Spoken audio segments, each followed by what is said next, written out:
అందరికీ కూడా సుపరిచితుడు. తెలుగుదేశం పార్టీని పల్లెత్తి మాట అంటే తన ఎటైర్తో సెటైర్తో ఫైర్తో ప్రత్యేకంగా విమర్శల్ని తిప్పికొడుతున్నటువంటి వ్యక్తి కిరాక్ ఆర్పి గారిని మాట్లాడవలసిందిగా కోరుతున్నాను. అందరికీ నమస్కారం.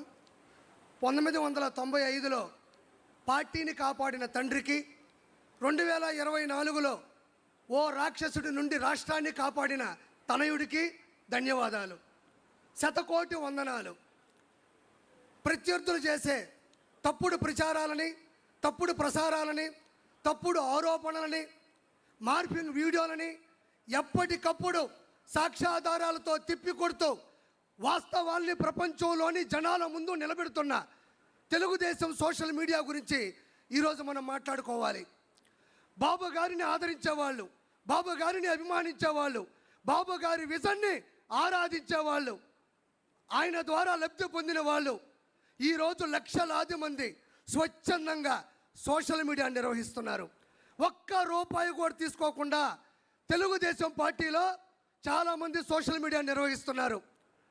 వాళ్ళు వాళ్ళ పని చేసుకుంటూనే ప్రత్యేకమైన సమయాన్ని కేటాయించుకుంటూ దినచర్యలో భాగంగా కొంతమంది అయితే మాకు ఒక్క రూపాయి కూడా వాళ్ళు ఇవ్వక్కర్లేదు, బాబు గారి ద్వారా 2 లక్షల రూపాయలు నేను ఈరోజు వర్క్ ఫ్రమ్ హోమ్ ద్వారా సంపాదించుకుంటున్నాను, ఆయన చేసిన మంచి వల్ల నేను బాగుపడ్డాను, నా మాట ఈ ప్రపంచానికి మంచిగా వెళ్ళాలి అని చెప్పుకునే వాళ్ళు ఎంతమందో చాలామంది ఉన్నారు.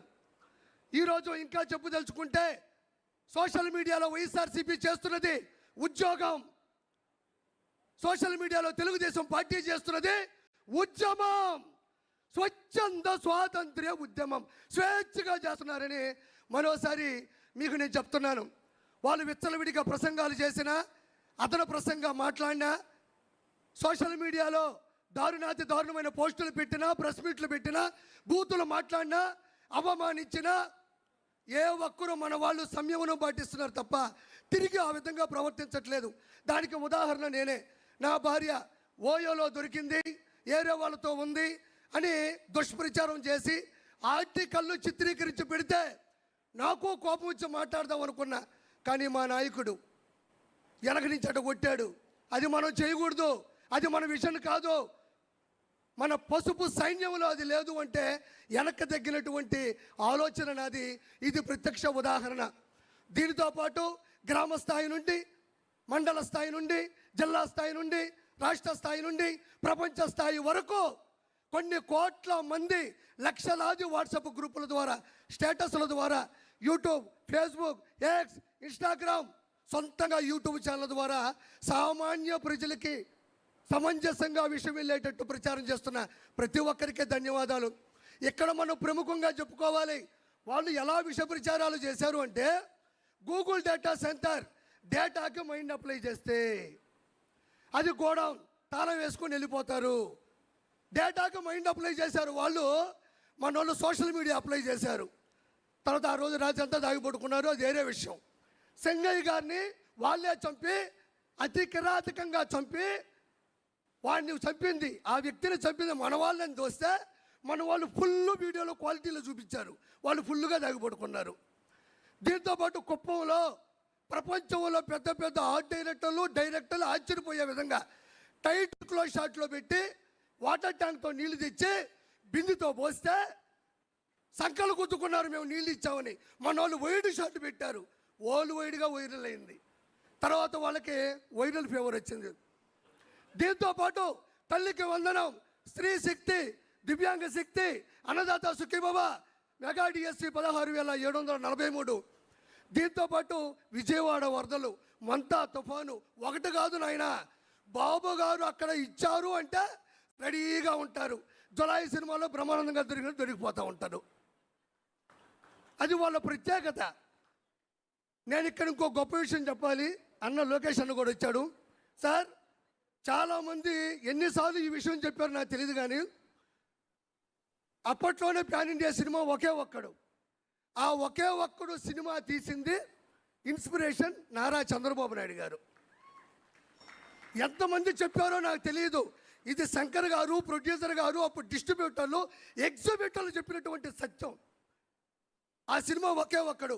ఒక్కరోజు సీఎం అయితే ఆ సీఎం ఏం చేస్తాడు, అనేది ఆ సినిమా తీశారు. Super duper hit. తమిళ వాళ్ళు చిత్రీకరించిన సినిమా ఇన్స్పైర్డ్ బై సార్. అయితే నేను ఎందుకు చెప్పానంటే ఈరోజు నారా లోకేష్ గారు మేము సోషల్ మీడియా ద్వారా ప్రతి ఒక్క విషయాన్ని మేము తొక్కి తోస్తుంటే మేము చేస్తున్నాం సోషల్ మీడియా.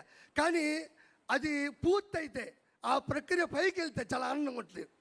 ఈరోజు పునర్విక కావచ్చు, అదే స్కూల్లో అన్నం బాగా లేకపోతే కావచ్చు, లేదంటే ఇతర దేశాల్లో బానిసత్వంలో నలిగిపోతున్న విషయాన్ని కావచ్చు, మేము అలా తోస్తే రెడీగా ఉంటారు నారా లోకేష్ గారు.